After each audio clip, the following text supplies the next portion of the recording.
안녕하세요. 사연에 빠지다의 DJ 민영입니다. 오늘도 첫 번째 사연 시작하기 전에 구독과 좋아요 버튼 눌러주시고요. 그럼 오늘의 사연 함께 시작해 볼게요. 안녕하세요. 저는 곧 50이 되는 여자입니다. 결혼한 지 시간이 꽤 흘렀는데도 저는 아직도 시댁이 불편해요. 사실 솔직하게 말해서 시댁이라면 아주 치가 떨립니다. 그 정도로 싫어요. 저는 지금까지 살면서 누구한테 미움 한 번 받아본 적 없이 살았는데요. 외동딸로 부모님의 사랑을 아주 듬뿍 받으며 자랐죠.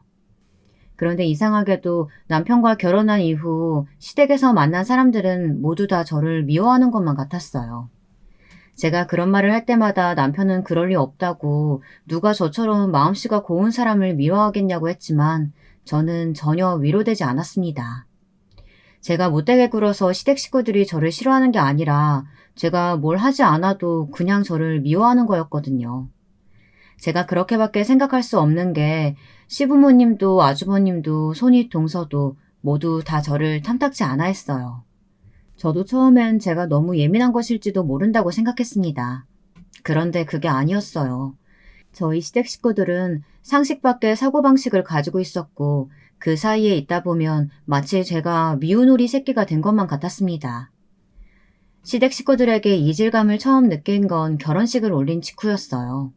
식을 올리고 신혼여행에 가기 전 잠깐 시댁에 들렀는데 제가 온 줄도 모르고 시어머니와 바로 위에 형님이 제가 가져온 패백 음식을 가지고 험담을 하고 계시더라고요.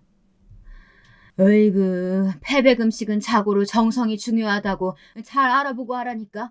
예식장에서 소개한 가게에다가 대충 싼 걸로 했나 보네. 육포가 영 시들시들한 게 국산이 아니다. 패백 음식은 크네. 너희 친정에서 한 게 맛있었는데. 어머님, 비교할 걸 하셔야죠. 그 집은 워낙 유명해서 1년 전부터 예약해놔야 받을 수 있는 곳이었어요. 어쩐지 품격이 다르다 했어. 그나저나 이걸 쪽팔려서 어디다 내놓는다니? 식구들 앞에 술 안주로 내놓기도 창피하다. 남편에게 들어 진작부터 알고 있기는 했습니다. 시어머니와 형님 사이가 워낙 다른 고부관계와는 달라 제가 끼어들기가 쉽지 않을 거라고요. 어머니, 그 육포 국산 맞아요. 여기 박스에도 적혀 있는데 못 보셨나 봐요. 저는 애써 웃는 얼굴로 주방으로 들어갔습니다. 제 등장에 형님과 시어머니가 소스라치게 놀라시더군요. 어머 깜짝아. 동서는 음흉하게 사람 말을 왜 뒤에서 엿듣고 그래? 놀라서 애 떨어질 뻔했잖아. 아이고 우리 큰며느리 괜찮니? 얘 둘째야. 너는 그깟 육포가 뭐라고 인기척도 안 내고 들어오니? 너 때문에 우리 집 귀한 종손 큰일 날 뻔했다. 이건 사이가 남다른 정도가 아니라 두 분이 쿵짝을 맞춰 저를 따돌린다는 느낌마저 들었습니다. 그렇지 않고야 며느리가 기껏 준비한 패백 음식을 가지고 괜한 꼬투리를 잡을 리 없으니까요. 더군다나 형님이 혼수를 두시는 게 더 얄미웠습니다. 옛말에 괴롭히는 시어머니보다 말리는 시누이가 더 얄밉다더니 그 말이 딱 맞았어요. 저는 시어머니도 시어머니지만 형님이 더 미웠거든요.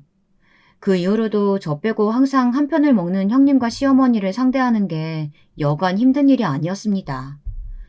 어쩌면 그때라도 알아채고 도망가야 했는지도 모릅니다. 그랬으면 이때까지 더러운 꼴 안 보고 혼자 편하게 살았는지도 모르니까요. 시댁 식구들은 제가 도무지 어느 장단에 맞춰야 하나 고민이 될 정도로 이상한 집안이에요. 어떨 때 보면 엄청 고지식한 것 같다가도 어느 때는 상식적이지 않은 행동을 서심없이 하세요. 결혼 준비할 때도 당황스러웠던 게 어느 날 갑자기 저만 집에 따로 부르셨어요. 그러고는 예단이나 예물준비 목록이라며 따로 종이에 적어서 저에게 주셨습니다. 물론 결혼 준비에 필요한 부분이니 그럴 수 있다고도 생각하지만 종이에 적힌 내용이 좀 이상했어요. 가전제품이나 가구의 브랜드나 사이즈가 굉장히 상세하게 적혀 있더라고요. 저도 나름 취향이라는 게 있고 제가 생각한 예산이라는 게 있는데 마음대로 상품까지 정해주시니 좀 당황스러웠습니다. 저희 신혼집이 20평도 채 안 되는데 텔레비전이랑 소파 사이즈가 너무 큰 거 아닐까요? 저는 시부모님이 적어주신 내용이 마음에 들지 않아 애써 돌려서 말했습니다. 작은 집에 어울리지 않을 것 같다고요. 그런데 하시는 말씀이 기가 차더군요. 그건 우리 집에 놓을 거고 너희 집에는 진혁이가 쓰던 제품 넣으면 돼. 진혁이가 지금 살던 집이 너희 신혼집보다 좀 작기는 해도 가구들은 몇 년 안 써서 거의 다 새 거거든. 처음 들었을 때는 시어머니께서 도대체 무슨 소리를 하시는 건가 싶어 저도 시어머니에게 되물었습니다. 그게 무슨 소리냐고요. 그러자 시어머니가 미간을 확 구기시더니 표정이 달라지시더군요. 외동이라 그런가? 세아가, 너는 왜 그렇게 눈치가 없냐? 뭘 얘기하면 꼭 2번씩 묻더라? 진혁이네 집에 멀쩡히 새 가정 가구 있는데 뭐하러 새 거 사서 신혼집에 두냐고. 너희는 그거 쓰고 어차피 혼수는 해와야 하니까 하는 김에 우리 집 오래된 가정 가구나 좀 바꿔달라는 거지. 저는 제 귀로 똑똑히 듣고도 잘못 들은 줄 알았어요. 그러니까 저희 신혼집에는 남편이 쓰던 가전 가구를 가져다 놓고 제가 산 비싼 가전 가구들은 시부모님 댁에 두시겠다는 이야기였어요. 여러분들이 들으시기에는 어떠신가요? 저희 시어머니 말이 이해가 되시나요? 아니면 제가 이상한 건가요? 저는 아무리 곱씹어서 생각해봐도 시어머니의 말씀이 이해가 되질 않았어요. 그리고 가장 중요한 건 저는 절대 시어머니 말대로 하고 싶지 않았습니다. 어머니, 말씀 알아들었는데요. 죄송한데 저는 그렇게 하고 싶지는 않아요. 저도 진혁 씨와 결혼해서 함께 사는 첫 집인데 웬만하면 새 가구, 새 가전 쓰고 싶어요. 신혼집에 들어갈 혼수는 저랑 진혁 씨가 알아서 살 테니까 어머님이 좀 이해해 주세요. 그리고 어머님 댁의 텔레비전은 제가 따로 사드릴게요. 저도 시어른에게 제 생각을 말한다는 게 쉽지는 않았어요. 그런데 아무리 그래도 이건 아니다 싶었습니다. 시어머니 말대로 했다가는 제가 나중에 너무 후회할 것 같았거든요. 그런데 시어머니는 쉽게 말이 통하는 분이 아니었어요. 됐다.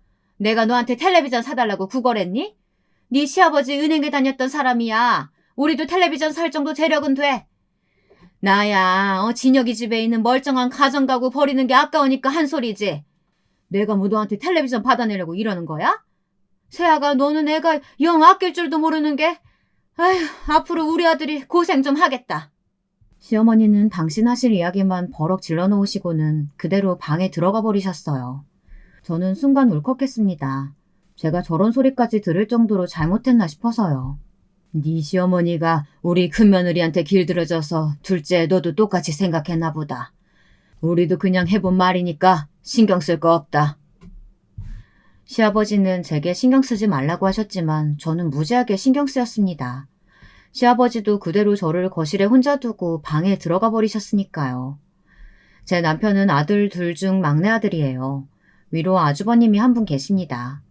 아주버님은 저희보다 1년 먼저 결혼하셨어요. 그런데도 은연중에 보면 시부모님이 형님 이야기를 많이 하셨습니다. 결혼 준비하면서도 여러 번 들었어요. 이럴 때 우리 큰며느리는 이랬네 저랬네 비교를 많이 하시면서요. 그때는 몰랐는데 이제 와보니 시부모님께서는 저도 형님처럼 하기를 바라시는 것 같더라고요. 1년이라는 짧은 시간 동안 형님은 도대체 시부모님을 어떻게 구워 삶았는지 시부모님의 사랑을 듬뿍 받고 있었어요. 저는 궁금해서 남편에게 형님에 대해 물었습니다. 남편 말이 형님은 아가씨 때부터 무슨 사업인가를 하는데 남편도 무슨 사업인지는 자세히 모른답니다. 그런데 돈을 그렇게 많이 번대요. 결혼 전부터 시댁에 드나들면서 시어머니 화장품이니 영양제니 옷이며 가방까지 이것저것 많이 사다 주며 잘 챙겼답니다. 결혼 준비할 때 혼수 예단도 어마어마하게 해왔고요. 그랬으니 시부모님의 사랑을 독차지할 만했습니다. 그런 이야기까지 들었으니 저는 마음이 더 불편했어요. 저와 남편은 혼수를 사서 신혼집에 보낼 때마다 마음이 편치 않았습니다. 괜히 무슨 잘못이라도 저지른 것만 같아서요. 남편은 그럴 필요 없다. 시어머니가 옛날 분이라 원래 당신 위주로밖에 생각하실 줄 모르는 분이라고 했지만 아직 결혼도 안 했는데 벌써 고부 사이가 틀어진 것 같아 마음이 불편했습니다. 결혼하고 나서도 시댁에 갈 때마다 힘들었어요. 이미 죽이 척척 맞는 시어머니와 형님 사이를 제가 끼어들 수가 없었거든요. 거기다가 저희 시부모님은 저와 맞는 게 하나도 없었어요. 그러다 보니 비위를 맞추고 싶어도 맞추기가 여간 힘든 게 아니었습니다. 제가 시부모님에게 가장 이해가 안 됐던 부분이 바로 자식에 대한 부분입니다. 시부모님은 자식에 대한 생각이 확고했어요. 부모에게 아들은 꼭 있어야 하고 아들들은 부모 말에 뭐든 공경해야 한다고 생각하셨죠. 제가 결혼했을 당시 형님은 조카를 임신 중이었는데요. 금방이라도 애가 나올 듯 배가 불러 만삭이었습니다. 병원에서 슬쩍 성별을 알려줬는지 아들이었나 보더라고요. 지금이야 상상도 할 수 없는 일이지만 저희 시댁 부모님은 대놓고 아들 아들 노래를 부르시는 분들이에요. 시어머니의 가장 큰 자랑이 본인이 아들을 둘씩이나 낳았다는 것일 정도로 아들에 집착하십니다. 내가 우리 큰아들 낳은 날 병원에 다른 애들은 싹 다 딸이었는데 나만 아들 낳았다고 병원에 다른 사모들이 무지 부러워했다니까. 그래서 우리 어머니가 농담으로 혹시나 우리 아들 누가 훔쳐갈까 나더러 신생아실 앞에서 지키고 있으라고 하셨다니까. 처음 들었을 때는 저도 웃어 넘겼어요. 옛날 분들이 의뢰하시는 이야기겠거니 하고 말이죠. 그런데 이게 결혼 생활이 한 해, 두 해 가다 보니 옆에서 듣고 있는 것만으로도 고역이더군요.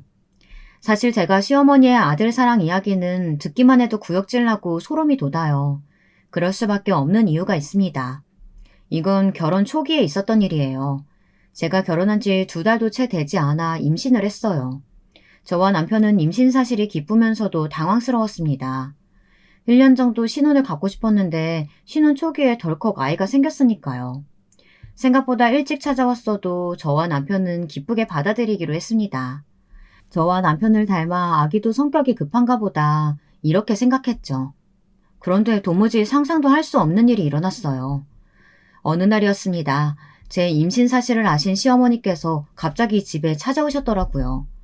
남편도 일이 있어 나가고 저 혼자 있을 때 말이죠. 저는 웬일인가 싶어 불이 나게 과일과 마실 것을 내놓았습니다. 그런데 시어머니께서 말을 안 하고 한참을 머뭇거리시더라고요. 그러더니 뜬금없이 제게 묻고 싶은 게 있어서 오셨다고 하시더군요. 저는 무슨 말을 하려고 이렇게 뜸을 들이나 싶어 편하게 말씀하시라고 했습니다. 그런데 차라리 듣지 말았어야 했어요. 시어머니께서 하시는 말씀이 너무 어처구니가 없었거든요. 우리 집안에 큰일이 있을 때마다 도와주신 용한 분이 계신데 그분 말이 우리 둘째 아들 팔자에는 아들이 귀하대. 그래서 절대 혼자 내는 아이 가지면 안 된다고 했어. 그러면 그때부터는 평생 무조건 딸이라고. 아들은 구경도 못한다고 했다니까. 저는 시어머니의 말을 듣고도 처음엔 무슨 소리를 하시는 건가 이해가 되질 않았습니다. 혼자 내 갖는 아이가 어쩌고 결혼 이후에 갖는 아이가 어쩌고 하시는데 이미 식도 올리고 임신도 한 저에게 무슨 소리를 하고 싶으신 건가 저는 멍하니 시어머니만을 바라보았습니다. 그러자 시어머니께서 이내 답답하셨는지 가슴을 퍽퍽 치시더군요. 아이고 답답해. 괜히 돌려 말하려니까 답답해 미치겠다. 그냥 단도직입적으로 물을게. 지금 가진 아이 몇 주나 됐냐? 둘째 너 식 올리고 나서 아이 임신한 거 맞아? 아니면 설마 너희 결혼 전에 생긴 거야? 순간 저는 누군가 제 머리통을 세게 때린 줄 알았습니다. 머리가 띵했어요. 저는 너무 황당해서 무슨 소리를 하시는 거냐고 언성을 높였습니다. 어머니 설마 지금 제 아이가 아들이 아닐까 봐 이러시는 거예요?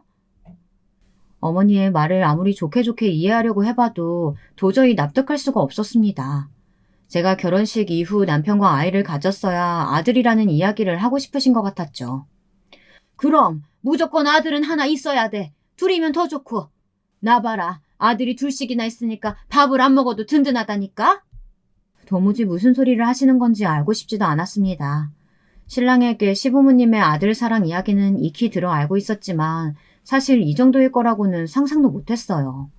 그냥 아들이면 좋겠다 이 정도일 줄 알았지 아들은 꼭 있어야 한다 이렇게 생각하실 줄은 몰랐죠.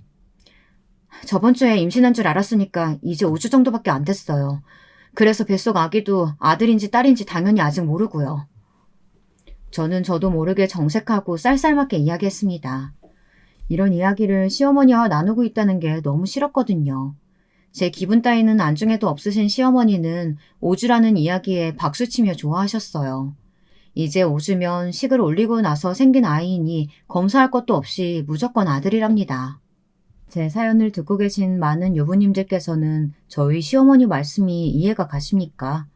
저는 왜 저런 말도 안 되는 소리를 하시는지 도무지 모르겠어요.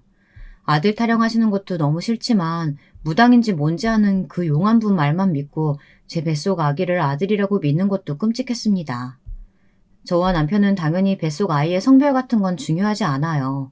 아들이든 딸이든 하나만 낳아 잘 키울 생각이었거든요.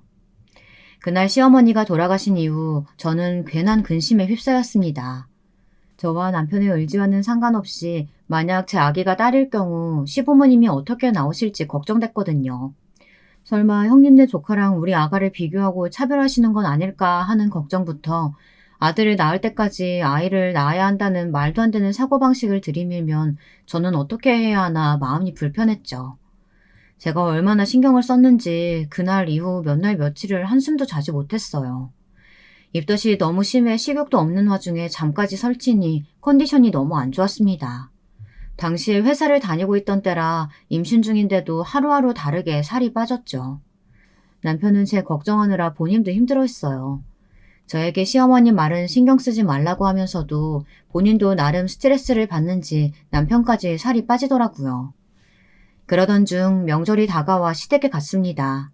시댁은 잔치 분위기였어요. 형님 조카가 이제 막 벽을 잡고 서서 엉덩이를 흔들며 예쁜 짓을 할 때라 시부모님이 조카에게서 눈을 떼지 못하셨거든요. 내년이면 우리 둘째 손주까지 태어나서 집이 아주 시끌벅적하겠구나. 근데 둘째, 너는 얼굴이 왜 그 모양이야? 임신한 애가 굶지 말고 잘 먹어야지. 그래야 우리 손주도 건강하지. 시아버지는 마른 제 얼굴을 보고 힘들어도 잘 챙겨 먹어야 한다고 연신 잔소리를 하셨어요.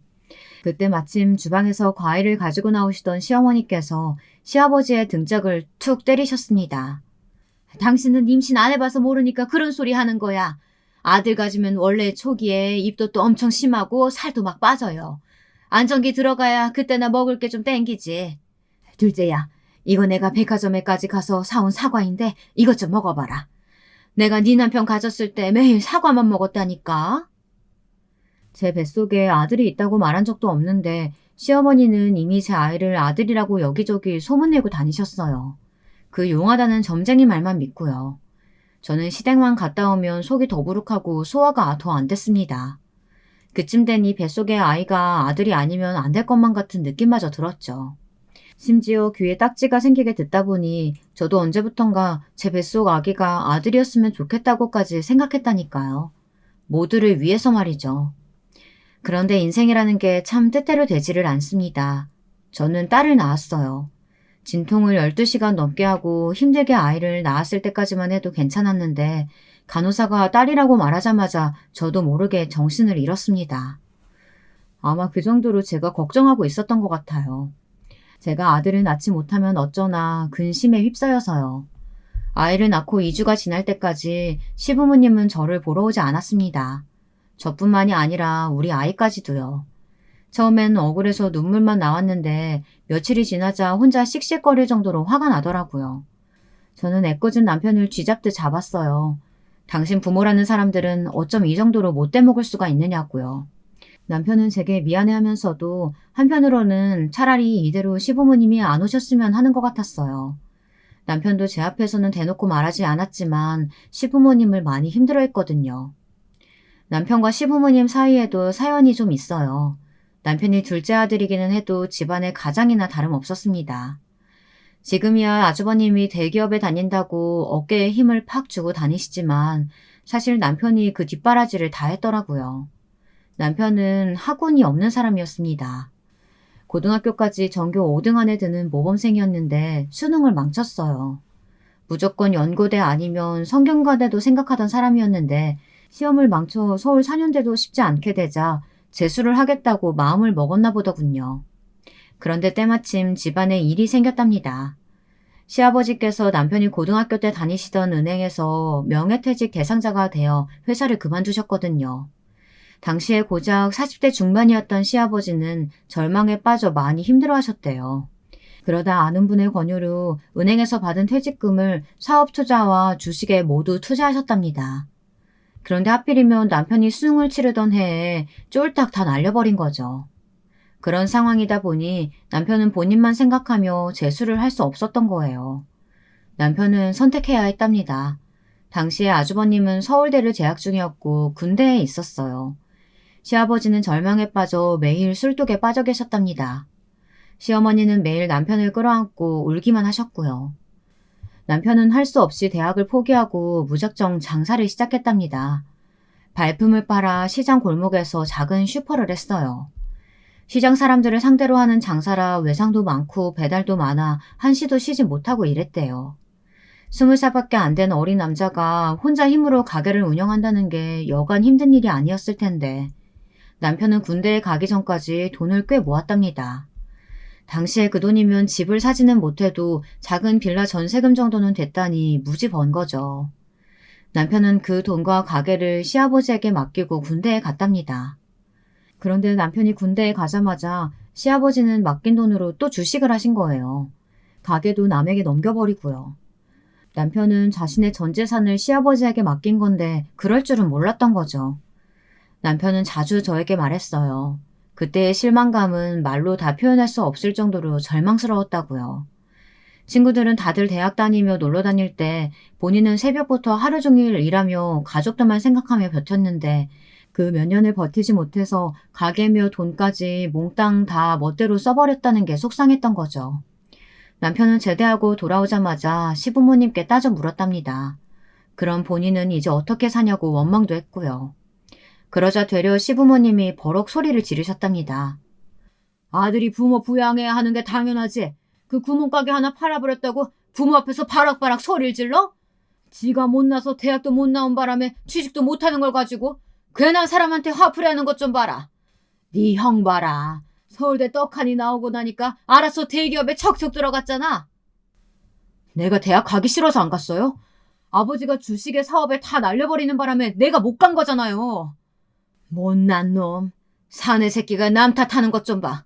아들놈이 부모 형제한테 그거 몇 푼 도와줬다고 너 지금 생색내냐? 아버지 고정하세요. 진혁이가 이제 막 군대 제대하고 앞으로가 얼마나 막막하고 불안하면 저러겠어요. 아이고, 그러게 내가 남자는 무조건 대학이라도 나와야 사람 구실을 한다고 그랬잖아. 그래도 네 형이 떡하니 대기업 들어갔으니 다행이지. 너도 지금부터라도 어떻게 살지 잘 궁리 좀 해봐. 네 형 정도는 못해도 중간은 가야 할 거 아니냐. 그러니까 옛날 일은 그만 떠들고 열심히 해. 남편은 그때 알았답니다. 가족들은 자신의 희생 같은 건 전혀 중요하게 생각하지 않는다는 걸 말이죠. 차라리 집안이 힘들었어도 자신도 이기적으로 재수하고 대학에 갔으면 부모 형제에게까지 이런 취급은 안 받았을 거라고요. 시부모님이 하도 아들 타령하길래 아들이라면 아주 애지중지하신 줄 알았더니만 그것도 아니더군요.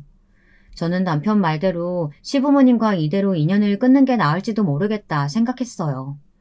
멋대로 아들이라고 착각하시고는 아들 며느리가 딸을 낳았다는 이유로 가출산한 며느리에게 전화 한 통 없으시다는 건 제 상식으로 이해할 수 없었거든요. 그런데 제가 딸아이를 낳은 지 한 달이 돼서야 시어머니가 집에 찾아오셨어요. 형님과 함께 말이죠. 저는 표정 관리가 되질 않았습니다. 마음 같아서는 인사도 나오질 않았어요. 그런데 시어머니와 함께 온 형님이 설레발을 치더군요. 시어머님께서 형님네 조카를 봐주시느라 바빴다고요. 동서, 너무 서운해하지 마. 내가 하는 일이 많아서 너무 바쁜 거 알지? 어머니가 나 대신해서 우리 아들 봐주시느라 바빠서 못 와보신 거야. 어머, 어머니, 이 귀요미 좀 보세요. 저는 아들만 키워봐서 그런가 여자애는 또 다른 맛이 있네요.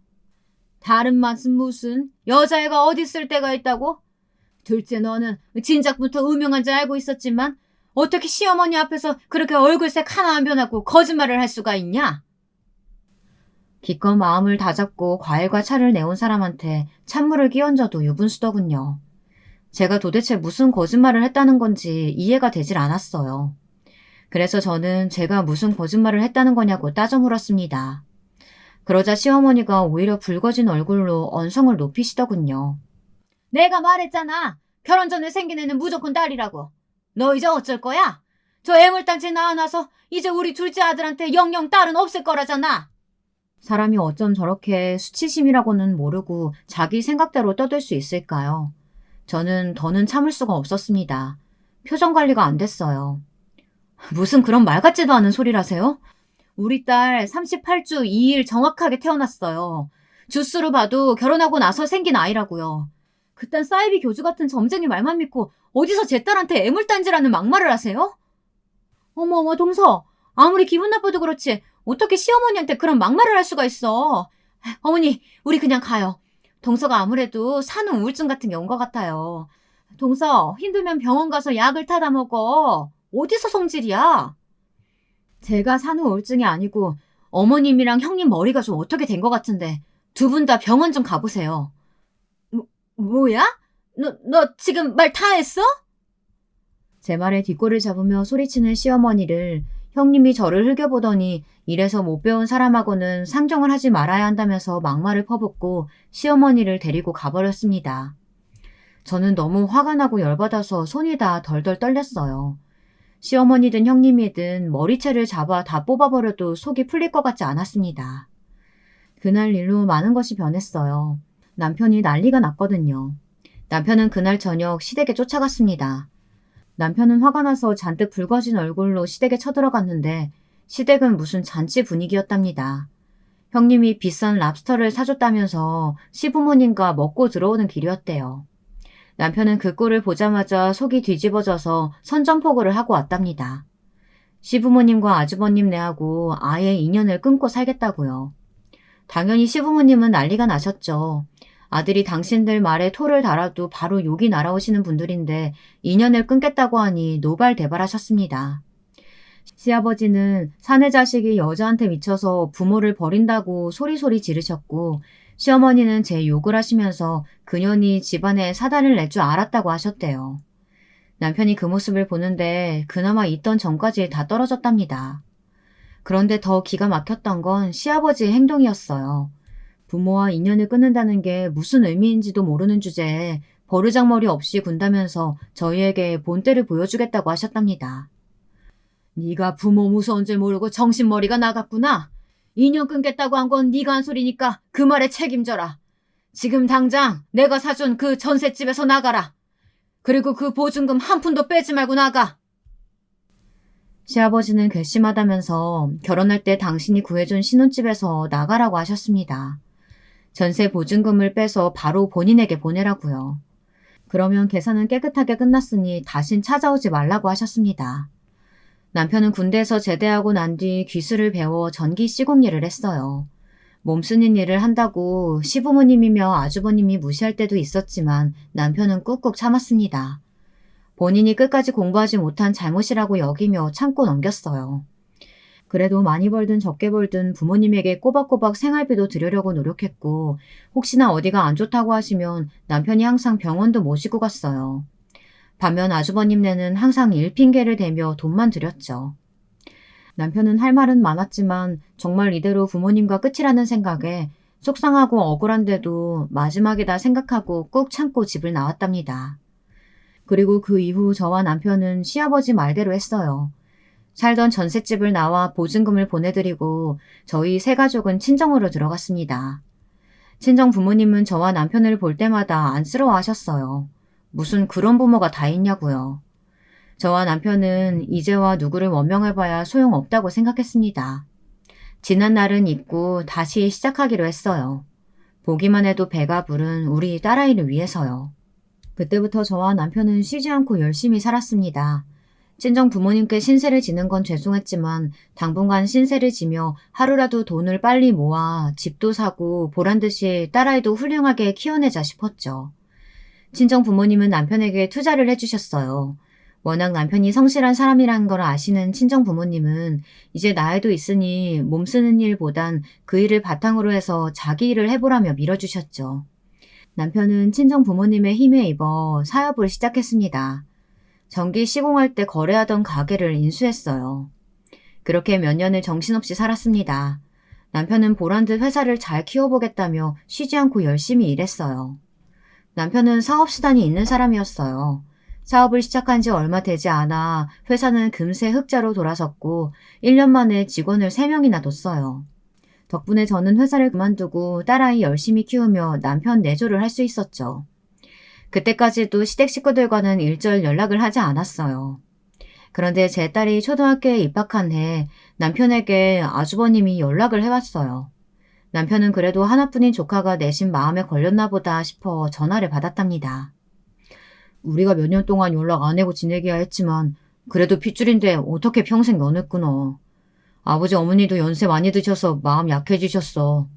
이번 명절에는 재수씨랑 꼭 와라. 아버지가 사셔봐야 몇 년이나 더 사시겠냐? 한치 건너 두치라고 저야 시부모님이시니 몇 년 동안 안 보고 살아도 힘든 거야 없었지만 남편은 그렇지 않았겠죠. 아주버님 연락을 받고 남편도 마음이 많이 쓰였나 보더군요.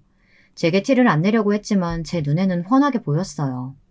저는 고민 끝에 제가 먼저 남편에게 손을 내밀었습니다. 우리 딸아이도 이제 초등학생인데 평생 할머니 할아버지 얼굴도 모르게 살게 할 수는 없으니까요. 남편은 며칠 생각하는 것 같더니만 제 말이 맞다면서 이번 명절에는 시댁에 가보자고 했어요. 이렇게 시간이 흘렀는데도 변한 것 없이 그전과 똑같은 모습이면 정말 연을 끊겠다고요. 그런데 저희가 너무 많은 걸 바랬나 봐요. 아주버님이 저희에게 연락해온 건 말처럼 가족을 걱정해서가 아니었습니다. 시부모님께서 연세가 드시니 신경 쓸 게 많아서 힘들었던 겁니다. 아무래도 이제 여기저기 몸도 아프기 시작하고 식사도 챙겨 드시기 힘들어 하시니 자꾸만 큰아들인 아주버님에게 합가하자고 한 것 같더라고요. 그 문제로 그렇게 사이좋던 형님과 시어머니 사이가 틀어졌답니다. 아주버님은 어차피 조카를 시어머니께서 키워주고 계시니 이 김에 합치자고 했다는데 형님이 노발대발 하신 거죠. 거기에 시어머니는 성이 나신 거고요. 내가 지금까지 네 새끼 키우느라 어깨며 허리며 성한 곳이 없는데 뭐? 이제 와서 늙은 시부모 버리겠다는 거냐? 버리긴 누가 버렸다고 그러세요. 제가 지금까지 번 돈으로 생활비 안 들였으면 어머니 아버님이 지금까지 사실 수나 있었겠어요? 맏며느리가 시부모 모시고 사는 게 당연하지. 어디서 돈돈거리고 있어? 부모한테 준 돈 아깝다는 거야 뭐야? 잔말 말고 너희 사는 아파트 정리해서 당장 들어와라. 네 시어머니 첫째 네 아들 키우다가 골병 들여서 이제 내 밥도 못 차리겠단다. 시부모님과 큰형님 사이 갈등은 점점 깊어졌다네요. 그래서 아주버님이 저희에게 연락을 한 거였어요.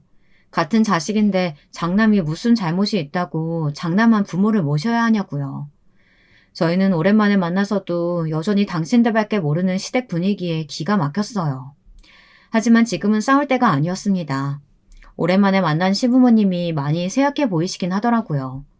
어쩐지 마음이 좋지 않았습니다. 특히나 시아버지가 안 좋아 보이셨어요.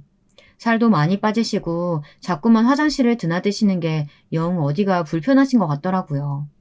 저는 왜 그러시냐고 어디가 안 좋은 거 아니냐고 물었습니다. 그러자 시아버지는 평생 없었던 변비가 갑자기 생겨서 고생하고 있다고 하시더군요.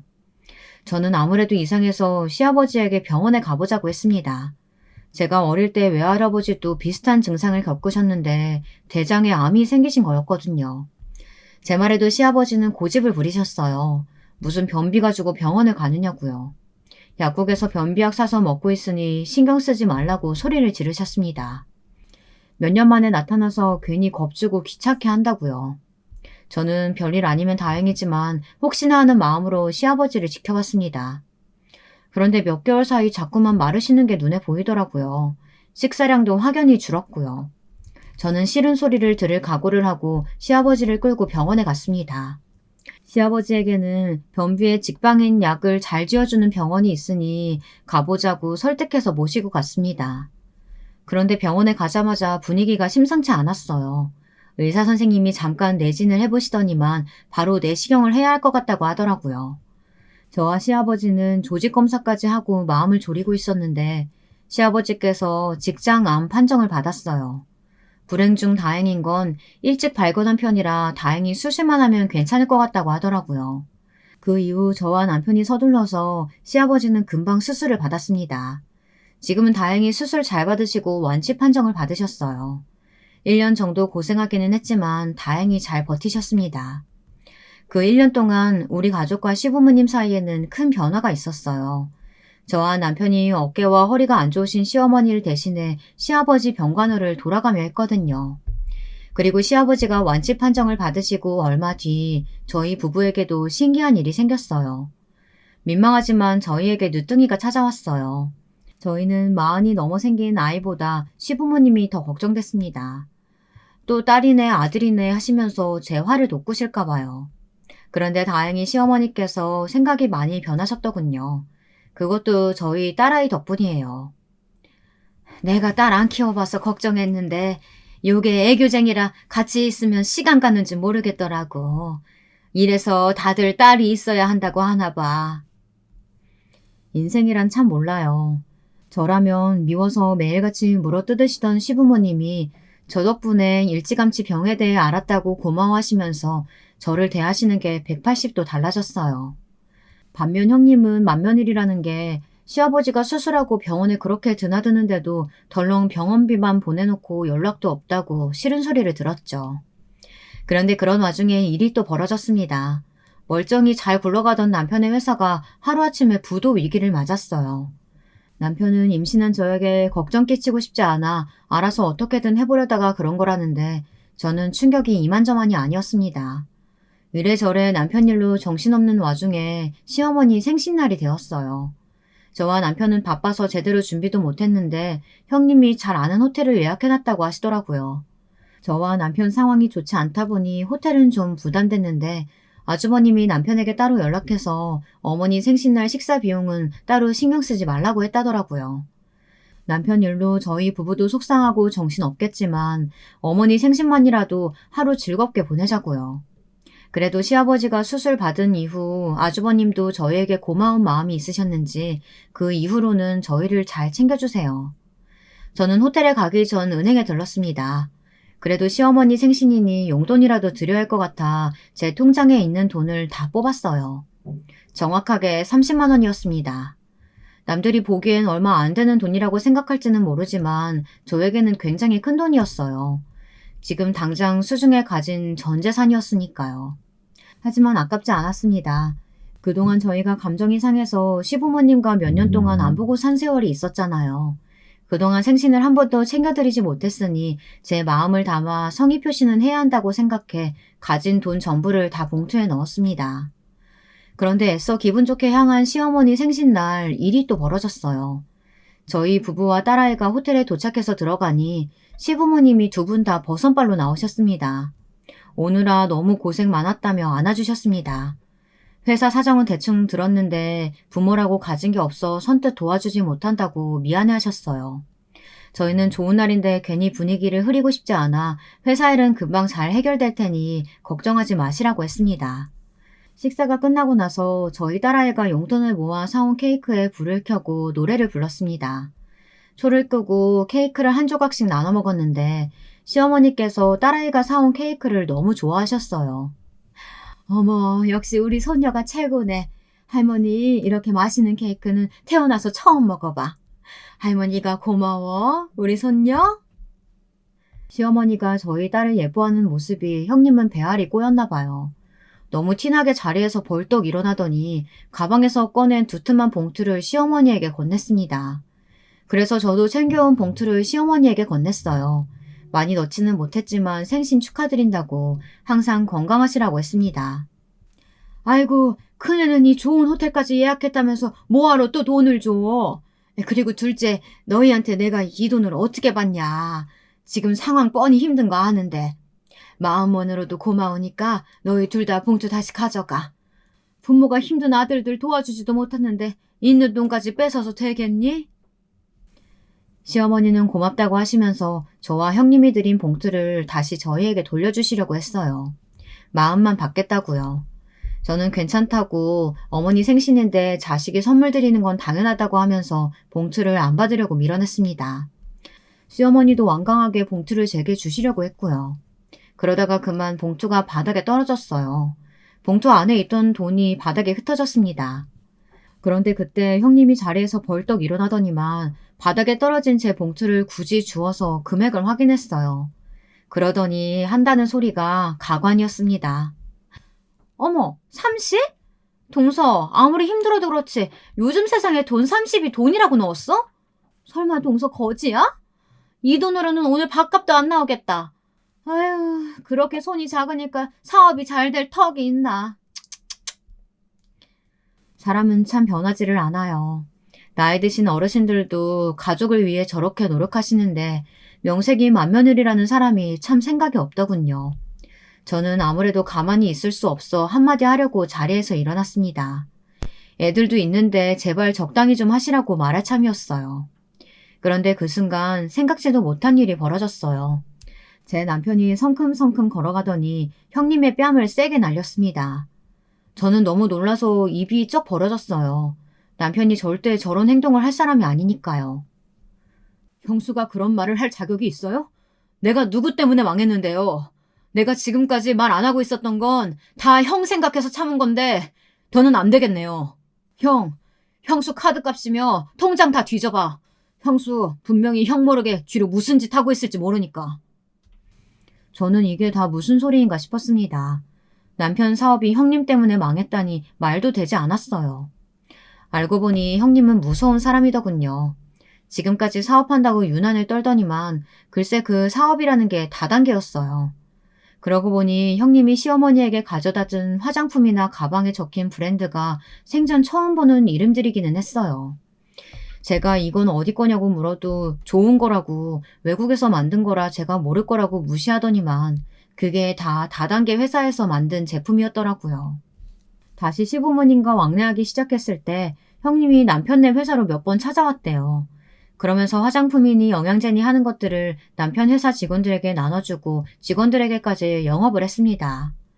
여러분은 혹시 다단계 하는 사람들 보신 적 있으신가요? 다단계 하는 사람들은 자기가 다단계 하는 사람이라고 절대 이야기 안 하잖아요. 그런데 말은 또 얼마나 잘해요. 남편 회사 직원 중에도 2명이나 홀라당 넘어가 형님이 하는 사업이라는 그 다단계에 가입했고 남편도 몇 번 물건을 팔아줬답니다. 그때까지만 해도 남편은 형님이 하는 일이 다단계인 줄 몰랐으니까요. 그런데 남편 직원 중 한 명이 형님네 회사 물건을 팔다 부작용으로 고소를 당한 거예요. 한 명도 아니고 몇십 명에게요.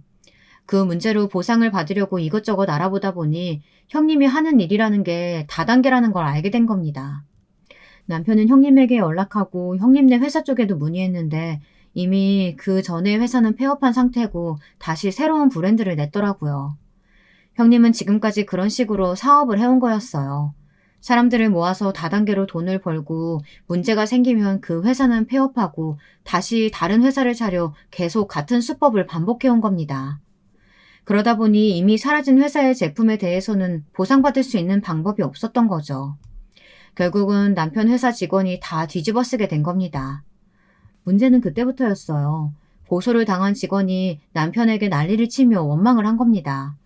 이 일이 다 남편 때문이라고요. 지금 당장 합의금으로 한 사람당 3,000을 요구하는데 어떡하냐고요. 그 직원 나이가 고작 25살이었으니 막막할 수밖에 없는 일이었죠. 이러다 젊은 나이에 감옥까지 가게 생겼으니까요. 그런데 얼마 뒤 그 직원이 스스로 목숨을 끊으려고까지 했다네요. 남편은 상황이 극단적으로 흘러가자 죄책감에 본인 잘못이라고 생각했던 것 같아요. 그래서 저에게는 사업이 망했다고 하고 회사를 정리하려고 한 거예요. 회사 정리한 돈으로 그 직원의 합의금을 다 내주려고요. 남편도 저와 상의하고 싶었지만 제가 임신하고 몸이 무거워 힘들어하는데 혹시나 스트레스라도 받을까 숨길 수밖에 없었답니다. 저는 남편이 그렇게 큰 일을 혼자 해결하려고 했다는 게 너무 속상했지만 형님의 뻔뻔한 행동에 또 치가 떨렸습니다. 저는 도저히 참을 수 없어 그대로 형님에게 달려들었어요. 네가 그러고도 인간이야? 인간이냐고! 여보! 저는 형님의 머리끄덩이를 잡고 흔들다가 그만 양수가 터져서 그 길로 응급실에 실려갔습니다. 그 이후 어떻게 됐냐고요? 저는 다행히도 무사하게 출산을 했습니다. 그리고 대박인 건 제가 아들을 낳았다는 겁니다. 사실 제가 다니던 병원의 선생님은 성별을 가르쳐주지 않으시는 분이었어요. 대충 힌트만 주셨죠. 뭐가 좀 보이네요 라고 하셨는데 저는 성별에 연연하고 싶지 않아 잊어버리고 있었습니다. 그런데 정말 아들이더라고요. 시어머니와 시아버지는 병실에 오시자마자 제 양손을 붙잡고 펑펑 우셨어요. 자신들이 그동안 얼마나 아둔하고 멍청하게 살아왔는지 후회가 된다면서요. 저는 괜찮다고 애써 시부모님을 위로했습니다. 사람이라는 게 원래 다 실수하면서 사는 거 아니냐고요. 실수는 해도 잘못은 하면 안 되지. 내가 크네. 인연을 아주 가만히 안 둘 테니까 너는 걱정하지 말아라. 그 돈 어떻게든 다 받아낼 테니까. 그래. 내가 그 사기꾼년 머리털 아주 죄다 뽑아놨으니까 너는 네 몸 챙기는 데만 신경 써. 나머지는 다 우리가 알아서 할 테니까. 제가 병원에서 아이를 낳는 동안 시어머니는 아주 형님의 머리털을 다 뽑아놨답니다. 그뿐만이 아니었어요. 아주버님도 형님이 화장품 관련 사업을 하는 줄 알았지 다단계라고는 생각도 못 하셨대요. 이제서야 알았다는 거에 너무 미안해하시며 아주버님이 책임지고 정리하겠다고 하셨답니다. 아주버님은 형님을 자수시키려고 부단히도 애쓰셨어요. 그러지 않으면 이혼하겠다고요. 그런데 뻔뻔한 게 어디 변하나요? 형님은 절대 자수하지 않으시겠다면서 차라리 이혼하겠다고 하셨대요. 아주버님과 형님은 결국 이혼 소송을 했어요. 아주버님이 형님이 제 남편에게 하신 일에 대해 고소를 했고 보상 신청을 했거든요. 그런데 문제는 양육권 문제였습니다. 형님이 아들 양육권을 가져가겠다고 하셨어요. 하지만 뻔히 형님이 다단계에 미쳐서 아이는 신경도 쓰지 않는 걸 시어머니께서 다 아시는데 순순히 양육권을 넘겨줄 수가 없었죠. 그런데 바로 얼마 전까지만 해도 아기 같던 조카가 많이 자랐더군요. 조카는 형님이 아닌 아주버님과 살겠다고 했다네요. 그 이야기를 듣고 형님이 바닥에 주저앉아 펑펑 울었답니다. 자신이 누구를 위해서 그렇게 악착같이 일했는데 엄마를 버리냐고 조카에게 소리를 질렀대요. 그런데 그때 조카가 남한테 사기치는 것도 모자라서 가족한테까지 사기치는 엄마와는 절대 살고 싶지 않다고 했답니다. 너무 쪽팔린다고요. 그 이후 형님은 양육권을 포기하고 이혼을 했습니다. 그 일로 꽤 오랫동안 소란스러웠어요. 들려오는 소문으로는 형님이 다단계를 그만두고 어디 식당 같은 데서 일하면서 지금까지 진 빚을 갚으며 산다는데 더는 알고 싶지도 않았습니다. 아주버님은 이혼 후 아예 조카를 데리고 시댁으로 들어갔어요. 그리고 사시던 아파트를 팔아 남편이 회사 직원의 합의금으로 썼던 돈을 돌려주셨어요. 남편은 받지 않겠다고 했지만 아주버님은 받아달라고 하셨습니다. 그래야 예전처럼 형으로서 동생을 대할 수 있을 것 같다고요. 덕분에 남편은 다시 회사를 되찾았습니다. 전보다 규모는 작아졌지만 그래도 성실하게 열심히 운영하고 있어요. 저는 아이들을 데리고 시댁에 자주 가요. 조카가 저희 아이들과 노는 걸 좋아하거든요. 시어머니와 저는 함께 아이들을 돌보다 보면 티격태격할 때가 많아요. 은연중에 시어머니께서 제 딸에게 동생에게 양보하라고 하거나 오빠에게 양보하라고 하실 때가 종종 있거든요. 그럴 때마다 제가 시어머니를 슬쩍 바라보면 시어머니도 알았다고 당신이 잘못했다고 금방 인정하십니다. 전보다는 훨씬 시어머니와 말이 통하니 저도 더는 전처럼 힘들지 않아요.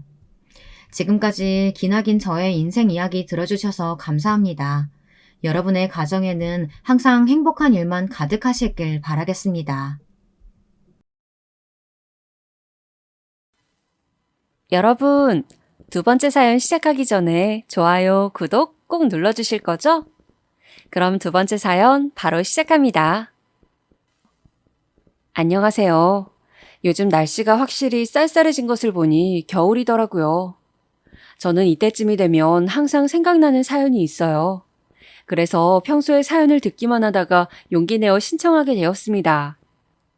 저는 서울에 거주하고 있는 50대 후반의 여자입니다. 우리 가족에게 일어났던 일이라 처음엔 고민도 했었지만 우리 가족은 당당하고 여러분들이 아셨으면 좋겠다는 생각이 들어서 제보하게 되었어요. 정확히 말하자면 제 얘기라기보단 우리 딸에게 일어난 사건이에요. 남편과 저는 옛날에 어른들끼리 주선하신 선자리에서 만나게 되었어요. 처음에는 선이라는 게 부담스럽고 아직 결혼할 준비가 되지 않아서 나가기 싫었던 기억이 나요. 부모님이 억지로 마련하신 자리라 정말 가기가 싫었거든요. 그래도 어떻게 떠밀려서 나간 자리였는데 생각보다 말이 잘 통하더라고요. 첫눈에 반한 것은 아니었어요. 그런데 사람이 참 다정하더라고요. 우리 부모님, 특히 아버지가 정말 엄격하신 편이었는데 그래서 남편에게 더 끌렸었어요. 제가 무슨 말을 해도 다 받아주고 이해해주고 얘기가 잘 통했지요. 사실 남편의 외모는 제 취향이 전혀 아니었거든요. 그런데 제가 박물관 가는 것도 좋아하는데 남편도 그렇더라고요. 관심사도 갖고 둘이 얘기하는 것도 재밌고 그러다 보니 자연스럽게 자주 만나게 되었어요. 나중에 남편에게 말을 들어보니 남편도 저와 같았더라고요. 둘 다 첫눈에 반해서 불같은 사랑을 한 것은 아니지만 천천히 서로의 인생에 스며드는 연애를 했어요. 무엇보다 집안 주선으로 선자리를 마련하게 된 거라 부모님들도 굉장히 마음에 들어 하셨어요. 결국 서로가 마음에 들고 또 양가에서 밀어붙이셔서 결혼하게 되었어요. 저 때 제 나이가 정말 어렸거든요. 그때 당시엔 다들 지금과는 달리 빨리 결혼하게 되는 추세였던 것은 분명 맞아요. 하지만 친구 중에서도 제가 가장 먼저 결혼했었어요. 그래서 주목도 엄청 많이 받고 결혼하게 되었죠. 남편과 저는 그때 대학생이었는데 그러다 보니 친구들이 많이 와서 결혼식장이 매우 붐볐던 기억이 나요. 그렇게 축복 속에서 아주 무난히 결혼하게 되었는데 한 가지 문제가 있었어요. 저는 결혼하게 되면 아이를 빨리 낳고 싶었어요. 양가에서도 후손이 필요해서 선자리를 마련하신 거라 아이를 재촉하기도 하셨어요. 하지만 마음은 굴뚝 같은데 아이가 도저히 생기지를 않았어요. 병원도 많이 가보고 시어머니는 전국을 다니시며 임신에 좋다는 온갖 약재도 구해오셨어요. 그런데 너무 거기에 몰두해서 그럴까요? 도저히 아이가 생기지를 않더라고요. 처음 신혼 때는 그래 어린 나이에 결혼했으니까 좀 기다려보자 했어요. 하지만 그게 몇 년이 지속되니까 심적으로 정말 많이 힘들었어요. 심지어 제가 친구 중에 제일 먼저 결혼했다고 했잖아요. 몇 년 있으니까 친구들도 많이 결혼하기 시작했어요. 그런데 저보다 늦게 결혼한 친구들이 아이를 낳기 시작하더라고요. 심지어 결혼식을 올리기 전에 아이를 먼저 낳은 친구도 있었어요. 저는 그렇게 가지기 힘든 아이를 친구들은 아주 쉽게 가지더라고요. 그때 정말 힘들었던 기억이 납니다. 제가 정말 속상했던 것은 막상 검사해보면 저와 남편 둘 다 문제가 없다는 사실이었어요. 나이도 어리고 딱히 문제될 것이 없다고 하더라고요. 차라리 명확한 문제가 있으면 해결을 하면 되는 건데 그게 아니니까 더 속상했었어요. 양가에서도 제가 너무 우울해하고 힘들어하니까 더 재촉하지 않으셨어요. 저에게 마음을 편하게 먹으라고 하셨죠. 그런데 그것조차 저는 힘들더라고요. 나중에는 친구들 아기도 보는 게 힘들어졌어요. 그래서 친구들과 연락도 끊었어요. 제가 도저히 감당할 자신이 없었으니까요. 그때는 지나가는 아이만 봐도 눈물이 나와서 길에 지나가는 것도 매우 힘들어했죠. 기분이 좋아지려고 산책을 해도 결국 공원에서 아이를 보면 눈물이 나오니까 도망치듯 집으로 돌아오기도 했었어요. 이런 상황이 지속되니까 정말 살도 굉장히 많이 빠졌습니다. 제 성격도 많이 변했어요. 저는 정말 평소에 밝은 편이었는데 저 때 이후로 웃음도 잃고 스트레스 때문에 매우 신경질적인 성격으로 변했어요. 아이를 정말 너무 가지고 싶은데 도저히 생기지를 않으니까요. 남편은 그냥 아이 낳지 말고 우리끼리 평생 살자고 말하더라고요. 그렇게 저도 체념하고 다시 건강을 회복하려고 맛있는 것도 많이 먹으러 다니고 친정에도 훨씬 자주 가고 마음을 편하게 먹었어요. 그런데 정말 기적 같은 일이 일어났어요. 그날따라 몸이 이상하더라고요. 그리고 사람의 촉이라고 하죠?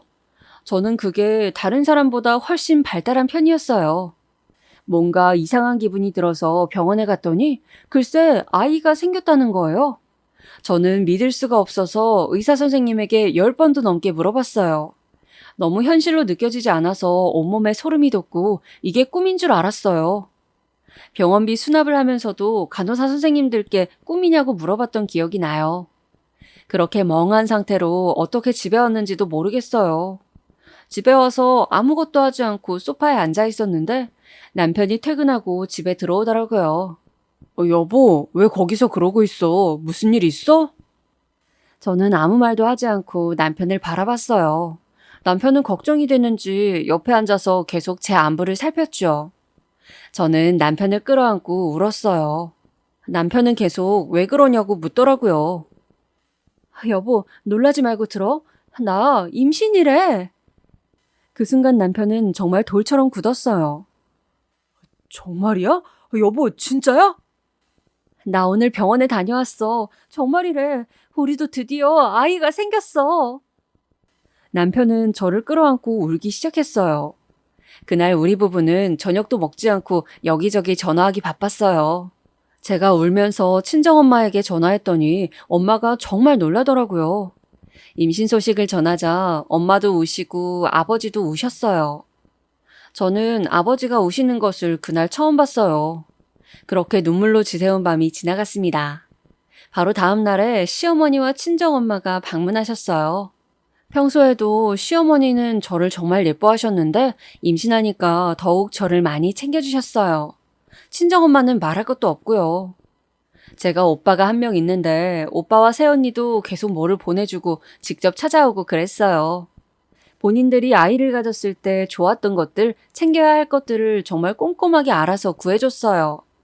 그리고 주변에도 여기저기 알리기 시작했어요. 제가 워낙 고생한 것을 다들 알아서 축하를 많이 해주었죠. 친구들은 제 소식을 듣고 정말 너무 잘 됐다고 아기용품 선물도 해주었어요. 이미 아이를 낳은 친구들이 옷들과 장난감은 걱정하지 말라고 정말 축하도 많이 해주고 저도 엄마가 될 생각에 얼마나 신났는지 몰라요. 남편하고 백화점에 가도 아직 나오지도 않은 아이용품을 보러 다녔어요. 성별도 모르는데 어떤 색이 좋을까 얘기도 했었어요. 도저히 참지 못하고 산 아기 신발은 거실 장식장 위에 두고 매일 봤어요. 아기가 나오면 방은 어떻게 할지 둘이 기분 좋은 고민도 많이 했죠. 벽지는 무슨 색으로 할지 아기 침대도 고르고 정말 준비를 많이 했어요. 그런데 하늘도 참 무심하시더라고요. 인생이 쉽지 않다는 것을 저는 그때 알았어요. 제가 집에서 나오다가 계단에서 발을 삐끗해서 넘어졌는데 그게 원인이 되었는지 힘들게 가졌던 아이를 잃게 되었어요. 병원에서 눈을 떴는데 가장 먼저 든 생각이 내 아이였습니다. 남편이 옆에 있길래 아이는 물었더니 남편이 울더라고요. 그때 사실 눈치챘어요. 미친 사람처럼 소리를 지르며 오니까 병원에서 놀라서 달려오더라고요. 저는 정말 살고 싶지 않았습니다. 남들은 잘만 낳는 아이를 나는 도대체 왜 낳지 못하는 건지 자괴감도 들었어요. 태어나고는 아무도 만나지 않았어요. 저를 걱정하는 시선들도 감당하기 힘들었습니다. 남편도 보기가 싫어서 그냥 방에 틀어박혀 있었어요. 살고 싶지 않다는 마음이 어떤 감정인지 그때 알았어요. 그렇게 또 몇 년이 흘렀어요. 지나고 나니까 이렇게 쉽게 말할 수 있네요. 저 때는 저렇게 제 인생이 막을 내릴 줄 알았거든요. 어느덧 친구들의 아이는 초등학교를 들어간다고 하더라고요. 아이를 유산하고 나서는 저도 해탈해서 방에만 있다가 그냥 내 인생에서 아이를 지워버리자 생각했어요. 그리고 주변 친구들에게 다시 연락해서 아무렇지 않게 아이도 많이 봤어요. 예전처럼 눈물도 나지 않더라고요. 그냥 그렇게 제 인생에 아이는 없는 줄 알았어요. 조카도 어느덧 중학생이 된다고 하더라고요. 그렇게 결혼한 지 8년이 지났을 때였어요. 평소와 다름없이 생활하고 있었는데 그날도 무언가 기분이 매우 이상하더라고요. 그 기분은 딱 몇 년 전에 제가 첫 아이를 가졌을 때의 느낌과도 같았어요. 그런데 그때는 뭔가 직접 확인하기가 무서웠어요. 그래서 남편에게 바로 알렸고 남편은 그대로 퇴근해서 집에 왔어요. 도저히 저 혼자 병원에 갈 생각은 들지 않아서 남편의 손을 잡고 같이 갔습니다. 네, 맞아요. 그렇게 저는 두 번째 임신을 하게 되었어요. 남편과 둘이 의사 선생님의 얘기를 들으며 손을 부여잡고 울었었어요. 그리고 이번엔 정말 우리 둘만 알고 있었어요. 첫 번째 임신 때 아기를 떠나보내면서 그 과정이 너무 힘들어서 그랬습니다. 부모님에게도 알게 되고 좀 시간이 지난 후에 알렸어요. 양가 다 매우 기뻐하시면서 동시에 걱정도 많이 하셨죠. 그래서 이번엔 정말 조심히 지냈어요. 친구들에게는 출산 전에 알렸어요. 다들 제가 늦게 알린 것을 이해해 주었습니다. 정말 무사히 아기를 낳으려고 노력을 많이 했죠. 몸에 좋다는 것은 다 구해 먹었고 태교도 많이 했어요. 일부러 좋은 것만 보고 들으며 그렇게 임신 기간을 지냈죠. 그리고 마침내 아기가 태어났습니다. 아주 건강하게 태어났어요. 성별은 공주님이었어요. 그날의 기분을 평생 잊을 수가 없을 것 같습니다. 그리고 사실 낳기 전에 남편과 많은 얘기를 했습니다. 아이는 한 명만 낳아서 키우자고 결론을 내렸었어요. 그동안 감정 소모가 너무 심하기도 했었고 제 몸 건강 상태를 생각하면 그게 나을 것 같았어요. 어렵게 가진 아이니까 최선을 다해서 키우자고 했죠. 그리고 정말 우리 아이, 이름은 유진이에요. 유진이를 키우면서 정말 남편과 저는 정성을 다했습니다. 세상에 어느 자식이 귀하지 않겠어요. 당연히 다른 집 아이도 귀한 건 맞죠. 그렇지만 유진이는 우리 부부에게 정말 특별한 아이였어요. 정말 힘들게 가진 아이라서 좋은 건 다 해주고 싶었죠.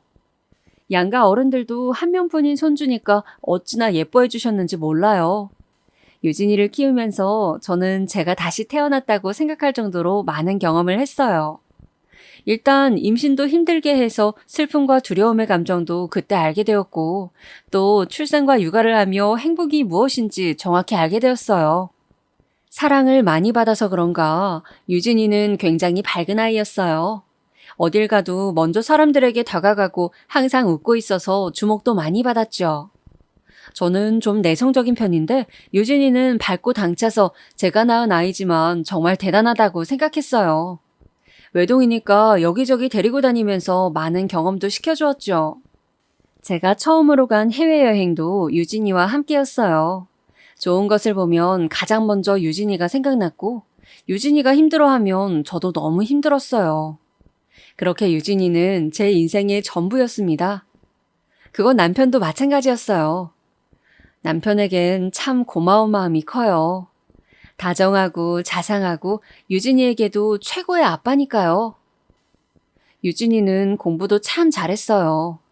아이에게 부담을 주고 싶지 않아서 일부러 시킨 적은 없는데 정말 알아서 잘하더라고요. 공부도 잘하고 교우 관계도 매우 원만해서 학교에서 선생님들이 얼마나 예뻐하셨는지 모릅니다. 주변에서 먼저 아이를 낳은 친구들이 저에게 사춘기가 오면 정말 내가 낳은 자식이지만 너무 밉다고 미리 예방주사를 주었어요. 그런데 유진이는 남들 다 겪는 사춘기도 겪지 않았습니다. 오히려 제가 유진이가 중학생일 때 친정아버지가 돌아가셨어요. 폐암에 걸리셨었는데 오래 병상에 계시다 돌아가셨어요. 미리 어느 정도 예상은 했지만 정말 하늘이 무너지는 것 같고 너무 힘들어 했었는데 그때 유진이가 저를 많이 위로해 주었어요. 친정아버지는 저도 굉장히 예뻐하셨지만 손녀를 정말 끔찍히 사랑하셨어요. 친정집에 가면 유진이 사진으로 도배를 해놓았죠. 친정아버지가 돌아가시면서 친정엄마는 시골로 내려가신다고 하셨어요. 이제 저와 오빠도 다 키웠으니 당신의 고향으로 가고 싶다고 하셨죠. 그렇게 서울 생활을 정리하시는데 저와 오빠에게 재산을 많이 주시고 가셨어요. 제가 그냥 엄마가 쓰라고 하니까 유진이에게 투자하라고 하시더라고요. 그래서 덕분에 유진이를 키우며 돈 걱정은 전혀 안 하게 되었어요. 원하는 공부도 마음껏 시켜주었어요. 제가 하고 싶은 게 있으면 언제든지 말하라고 했더니 유진이는 공부가 좋다고 하더라고요. 본인은 본인 생각에 예체능의 뜻이 없다고 했어요. 제가 볼 때 우리 유진이는 뭐든지 다 잘한다고 생각했었는데 본인 생각은 아니었나 봐요. 그래서 본인이 원해서 공부를 많이 시켜주었어요. 저는 사실 유진이를 정말 사랑하고 아이가 원하는 것은 뭐든지 했으면 좋겠다고 생각했었지만 그것과 별개로 유진이에게 공부로 압박을 주기는 정말 싫었거든요. 그런데 본인이 원하니까 주변의 정보도 많이 구하러 다녔고 손수 입학 설명회도 다녔어요. 유진이는 대학에 대한 열정이 확고해서 꼭 가고 싶어 했던 대학이 있었어요. 그 대학에 가겠다고 대학에서 진행하는 대회나 행사도 자주 참여했죠. 그래서 일부러 그 대학에 다니는 대학생으로 과외 선생님도 구했어요. 저는 아이가 원하니까 최대한 다 해준 건데 그럴 때마다 유진이는 저에게 말했어요. 엄마, 나는 정말 다른 건 몰라도 부모 복 하나는 세상에서 제일 좋아. 아이 입에서 저런 말이 나오니 신기하면서도 정말 기분이 좋더라고요. 유진이를 낳기 전에는 제가 너무 아이를 바라니까 하늘에서 부담스러워서 아기 천사를 내려보내지 않는 건가 생각하기도 했었거든요. 그런데 유진이를 낳고 키우면서 내가 전생에 나라를 구했나 싶었습니다. 이렇게 유진이는 큰 문제 없이 정말 바르게 잘 자랐어요. 그런데 유진이는 수능 공부를 하면서 정말 힘들어했어요. 본인이 원하는 목표가 확실한데 생각보다 거기에 도달하는 것이 힘드니까 그랬던 것 같더라고요. 저는 아이가 스트레스를 받는 것을 원하지 않았습니다. 그래서 힘들면 덜해도 괜찮다고 했지만 유진이는 꼭 한 번 마음먹은 것은 반드시 해내야 하는 성격이었어요. 정말 열심히 공부한 끝에 유진이는 서울에 있는 유명 여자대학교에 진학하게 되었죠. 알아서 잘 컸으니까 저는 항상 유진이에게 미안한 마음과 고마운 마음이 있었어요. 유진이는 대학에 진학하고 나서도 성격이 똑같았습니다. 아니, 더 밝아진 것 같아요. 아마 연애를 시작해서 그런 것 같더라고요. 인근 대학과 미팅에 나간다고 하더니 거기서 처음으로 남자친구를 사귀게 되었어요. 저도 우연히 집 앞에서 유진이의 남자친구를 보게 되었는데 뭐랄까 마냥 마음에 들진 않았어요. 좋은 대학에 다니는 것은 마음에 들었지만 무언가 제 맘에 쏙 드는 그런 사람은 아니었죠. 저는 유진이가 우리 남편처럼 듬직하고 자상한 사람을 만나길 원했거든요. 그런데 유진이의 남자친구는 좀 어딘가 건방져 보였어요. 저와 직접적으로 대면해서 마주쳤는데 인사도 제대로 안 하더라고요. 하나를 보면 열을 난다고 하잖아요. 인사조차 제대로 하지 않는데 뭘 얼마나 잘해낼까 싶었어요. 사실 유진이는 저에게 정말 소중한 아이이고 제 인생의 전부니까 같은 여자로서 걱정이 많이 되더라고요. 아마 딸 가진 부모님들은 무슨 말씀인지 아실 거예요. 오히려 성인이 되니까 더 걱정이 많이 되었어요. 그래도 딸이 좋다는데 제가 어쩌겠어요. 자식 이기는 부모 없다는 유명한 말도 있잖아요. 그리고 일단 똑똑한 사람이니 어느 정도 마음은 놓였어요. 남편도 유진이의 남자친구를 보았는데 요즘 젊은 친구들은 저렇게 다니는 게 유행이라고 저를 안심시켰죠. 그리고 사실 저는 유진이가 남자친구가 군대에 입대하게 되면 헤어질 줄 알았어요. 그런데 헤어지기는 무슨 오히려 더 사이가 깊어지더라고요. 원래 사랑은 방해가 있으면 견고해진다고 하잖아요. 제가 남자친구를 마음에 들어하지 않다는 것을 유진이도 알고 있었어요. 아, 엄마, 그래도 이 정도면 정말 잘생기고 착하잖아. 명문대 다니는데 이 정도 얼굴은 어디 가서도 못 찾아. 그래, 알겠어. 뭐가 알겠어. 엄마 표정만 봐도 난 다 알겠다. 그렇게 별로야? 내 눈엔 너무 잘생겼어. 정말 저는 유진이를 키우면서 힘든 적이 단 한 번도 없었는데 오히려 성인이 되니까 너무 힘들더라고요. 친구들 말에 의하면 원래 사춘기를 요란하게 보내면 성인 돼 조용하고 조용한 사춘기를 보내면 성인 돼서 조심하라고 하더라고요. 물론 유진이가 뭐 어디 가서 사고를 친다거나 그러진 않았어요. 워낙 똑똑한 아이라서 그런 건 걱정이 되지 않았죠. 하지만 그냥 제가 워낙 힘들게 가진 아이고 또 딸이라서 그런 것 같더라고요. 그런데 정말 믿을 수 없는 일이 일어났습니다. 유진이가 어느 날 남편과 저에게 할 말이 있다고 하더라고요. 무슨 일인가 싶어서 앉았는데 말을 안 꺼내고 갑자기 울기 시작했어요. 저는 도대체 이게 무슨 상황인지 이해가 가지 않아서 말했어요.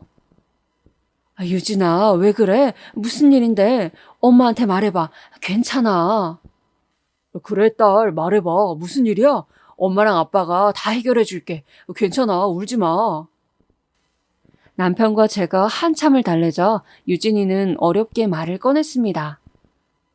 나 임신했어. 정말 저는 믿기지 않았어요. 그래서 그냥 멍했던 것 같아요. 남편도 아무 말도 안 하고 유진이만 바라봤어요. 유진이는 울면서 더 말했습니다. 그런데 나 낳을 거야. 아직 대학 졸업은 못했지만 그래도 낳을 거야. 엄마랑 아빠가 반대해도 나 절대 이 아이 포기 못해. 저희가 혹시라도 반대할까봐 미리 선수를 쳐서 말하더라고요. 아이 아빠는 누군데? 설마 네 남자친구야? 맞아. 엄마가 마음에 안 들어하는 것도 나도 알아. 하지만 엄마, 정말 사랑 괜찮아. 내 말 한 번만 믿어줘. 저는 진짜 어이가 없다는 표현은 이럴 때 쓰는 말이구나 알게 되었어요. 뭐라 말을 해야 할지 모르겠더라고요. 남편도 유진이를 키우면서 단 한 번도 큰 소리를 낸 적이 없었거든요. 그런데 처음으로 유진이에게 뭐라 하더라고요. 그러자 유진이는 더 당당하게 나왔어요. 낳을 거야. 어떻게 지워? 엄마랑 아빠 정말 매정하다. 얌전한 고양이 부뚜막에 먼저 올라간다는 말 다들 아시죠? 만약에 10대 유진이를 키울 때 누군가가 저에게 나중에 딸 결혼하기 전에 대학 다닐 때 임신한다고 했으면 저는 정말 사람 잘못 봐도 대단히 잘못 봤다고 욕을 했을 거예요. 그만큼 저는 우리 유진이는 사고를 치지 않을 줄 알았어요. 그런데 그것은 제 착각이었어요. 심지어 남자친구는 군대에 있었거든요. 저는 정말 충격을 받아서 아무한테도 이 사실을 털어놓지 못했어요. 그냥 남편과 하염없이 걱정하고 또 걱정했죠. 저와 남편은 유진이가 그냥 아이를 지우길 바랐어요. 하지만 유진이는 아이를 무조건 낳겠다는 의지가 확고했어요. 저는 그런 유진이를 보면서 한편으로는 제가 힘들게 유진이를 가졌던 것이 떠올랐습니다. 그렇게 힘들게 가진 아이가 임신했다고 결혼한다고 하는 것을 보니까 인생이 참 웃기더라고요. 저는 일단 그러면 나을 거면 엄마가 네 남자친구와 얘기를 좀 해봐야겠다고 말하고 군대에 면회를 가게 되었어요. 자네가 유진이 설득을 좀 해줬으면 좋겠어. 유진이도 자네도 아직 많이 어리잖아. 시간은 많으니까 잘 생각을 해봐. 저는 유진이가 아이를 낳아서 키웠으면 좋겠어요. 제가 많이 부족한 것은 저도 잘 알아요. 그래도 정말 많이 노력할 자신이 있어요. 한 번만 믿어주세요. 정말 벽과 대화하는 기분이었습니다. 아니, 벽이랑 얘기해도 이것보단 말이 잘 통할 것 같았어요. 저는 정말 너무 속상했어요. 하지만 유진이와 유진이의 남자친구는 자기들이 책임진다고 계속 주장했습니다. 저는 이대로는 안 될 것 같아서 유진이 남자친구의 부모님과 만나서 대화했죠. 남편과 같이 양가 부모들끼리 만나서 얘기하게 되었어요. 저는 유진이의 남자친구 부모님을 보자 더 반대하는 마음이 커졌습니다. 사실 첫 만남 때 대충 예상은 했었어요. 그런데 실제로 만나보니까 생각보다 더 집안이 어렵더라고요. 그 집안에서 명문대를 간 게 오히려 대단하다는 생각이 들 정도였어요. 저는 사람을 볼 때 돈으로 판단하는 편은 아니에요. 하지만 기본적인 예의는 아주 중요해요. 그런데 유진이의 남자친구 부모님은 되게 말도 거침없이 하시고 무엇보다 임신에 대해서 크게 중요하게 생각하지 않더라고요. 그냥 애들이 좋다는데 결혼시키는 게 나을 것 같은데요? 오히려 저한테 저렇게 말하더라고요. 상대 부모를 만나고 남편과 저는 둘이 너무 막막해서 집에 와서 술을 마셨어요. 저는 정말 너무 속상해서 술을 마시며 우는데 남편이 저한테 그러더라고요. 여보, 그런데 우리가 유진이 처음 가졌을 때 생각나? 그때 우리가 아이 태어나면 원하는 것은 뭐든지 해주기로 했었잖아. 우리가 집에 여유가 없는 것도 아니고 그동안 유진이가 우리에게 부탁한 적도 별로 없잖아. 그냥 유진이 원하는 대로 해주자. 남편 말이 사실이긴 했어요. 유진이는 자라면서 사고를 친 적도 없었고 항상 원하는 것을 물어봐도 대답을 한 적이 없었어요. 용돈을 줘도 오히려 엄마랑 아빠 선물을 사오는 착한 아이였어요. 저는 그래서 사실 더욱 이 상황이 믿기지 않았어요. 그날 밤 도저히 잠이 오지 않더라고요. 그래서 남편도 잠이 든 새벽에 혼자 유진이 가졌을 때 일기를 봤어요. 거기엔 제가 제 손으로 직접 적어놓은 글씨가 있었어요. 우리 아기 태어나면 뭐든지 해줘야지. 별을 따달라고 해도 어떻게든 방법을 찾아야지. 저 문구를 보는데 눈물이 나왔습니다. 그리고 제가 그렇게 힘들게 가진 유진이잖아요. 사실 유진이도 저처럼 아이를 쉽게 가지지 못하는 몸일까봐 걱정을 많이 했었거든요. 그런데 오히려 이렇게 사고를 치니까 그런 쪽으로 걱정은 안 들더라고요. 그리고 저도 마음을 바꿨어요.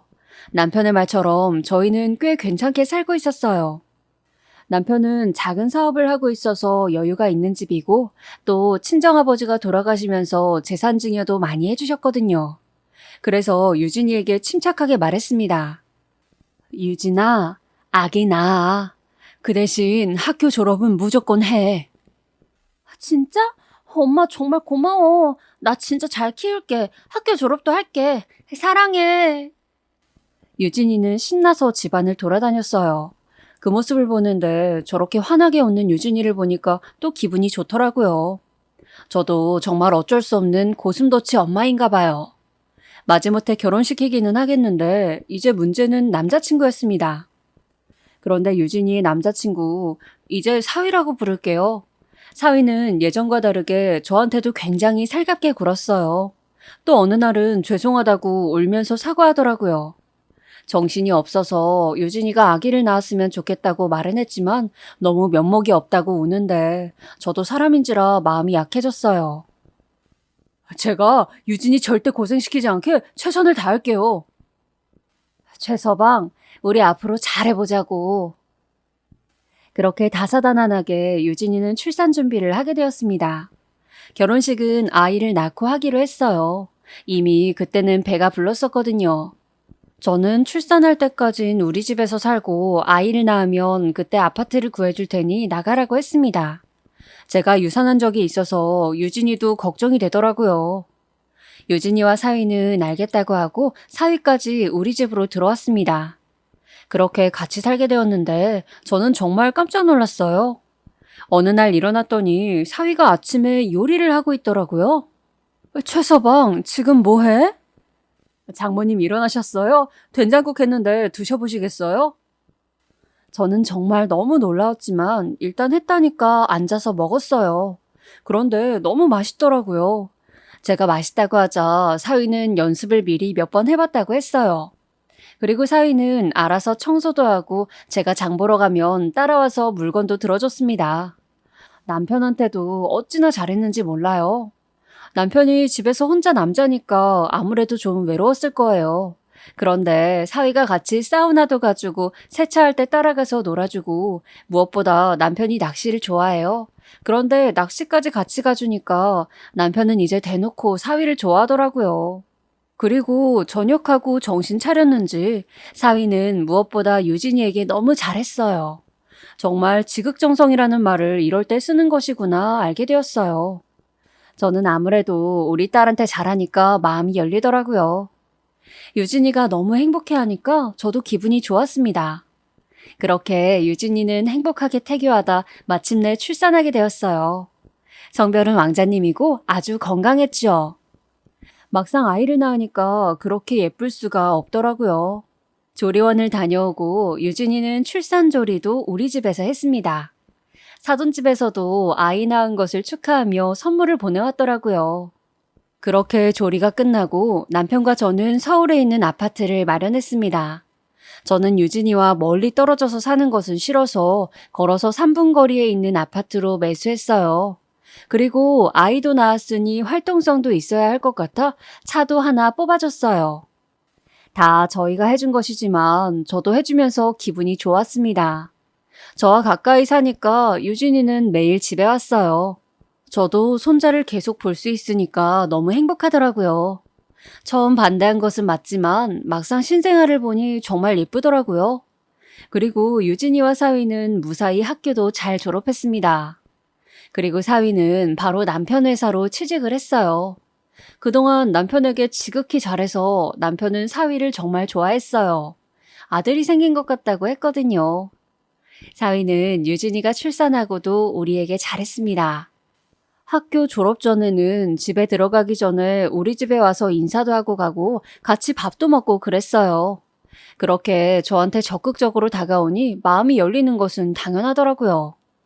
유진이는 전공이 영어였는데 전공을 살려서 과외를 하고 있었어요. 아무래도 아이를 키워야 하니까 직장 생활은 힘들겠더라고요. 그래도 딸과 사위가 경제적인 활동도 하고 손자도 정말 예쁘니까 그땐 세상이 제 것 같았어요. 저는 유진이만 낳아서 키워봐서 손자를 보는데 되게 다르더라고요. 아마 남매를 가지신 분들은 아실 텐데 남자아이가 더 몸이 단단하더라고요. 아직 아기인데도 달라서 신기했죠. 손자가 정말 예뻐서 선물을 자주 해줬어요. 백화점을 돌아다니는데 예전 생각이 나더라고요. 유진이만 낳아서 이런 어린아이가 집에 있던 게 너무 오래전 일이었는데 아이가 있으니까 집안 분위기도 더 활기찼습니다. 사실 저는 이렇게 빨리 제가 할머니가 될 줄은 몰랐어요.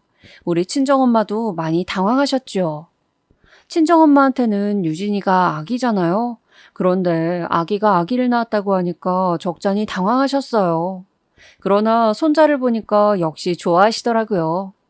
그리고 시간이 지나고 결혼식을 준비했습니다. 그래도 같이 살게 되었는데 결혼식은 꼭 했으면 좋겠더라고요.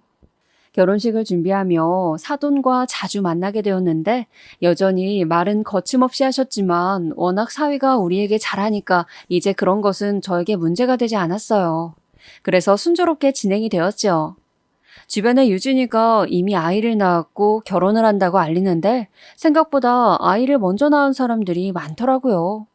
유진이가 아이를 낳을 때까지는 그래도 마음이 괜찮았는데 결혼한다니까 뭔가 마음이 허했어요. 안 좋은 감정은 아니지만 그렇게 힘들게 가져서 소중히 키운 딸이 저에게 완전히 독립한다니까 기분이 요상하더라고요. 만약 유진이가 멀리 살았으면 제가 감당하지 못했을 정도로요. 그래도 결혼식 날은 눈물이 나오는 것을 꼭 참았습니다. 그 이후로 몇 년간 정말 우리는 행복하게 잘 지냈어요. 사위도 남편 회사에서 적응을 잘해서 남편이 많이 예뻐했죠. 손주가 커가는 모습을 보는데 어찌나 예쁘던지 그 모습을 보느라 정신이 없었어요. 손주가 특히 유진이 얼굴을 쏙 빼닮았거든요. 웃는 얼굴은 그냥 완전 유진이를 보는 기분이 들어요. 그렇게 행복하게 지내고 있었는데 우리 가족에게 시련이 닥치게 되었습니다. 저는 그날을 절대 잊을 수가 없어요. 오전에 집에서 드라마를 보고 있었는데 갑자기 사위에게서 전화가 오더라고요. 최서방, 장모님 큰일 났어요. 지금 유진이가 병원에 입원했어요. 뭐? 그게 무슨 소리야? 아이가 유치원 등원을 하다가 도로로 뛰어들었는데 유진이가 말리다가 차에 치였대요. 저도 지금 병원으로 가고 있어요. 장모님도 어서 오세요. 장소 문자로 찍어드릴게요. 저는 정말 온몸이 떨려서 제정신으로 서 있지를 못했어요. 그래도 일단 정신을 똑바로 차리고 남편에게 전화해서 상황을 알렸죠. 그리고 도저히 운전할 자신이 없어서 택시를 타고 병원에 도착했습니다. 유진이는 침대 위에 피투성이로 누워 있었어요. 저는 그 모습을 보고 정신을 잃었습니다. 딸이 피를 흘리며 정신도 차리지 못하고 병상에 누워 있는 걸 보고 멀쩡한 엄마가 어디 있겠어요? 정신을 차려보니 저는 병실에 입원해 있더라고요. 유진이는? 여보, 유진이는? 중환자실에 지금 누워있어. 손주는 다친 곳이 없어. 일단 지금 목숨은 건졌다고 하니까 괜찮아. 중환자실에 누워있다는 소리를 듣자 정말 억장이 무너지는 기분이 들었습니다. 그래도 사망한 것은 아니니까 다행이라고 생각했죠. 하지만 식물인간 상태로 있는 거였어요. 유진이는 눈도 제대로 뜨지 못했습니다.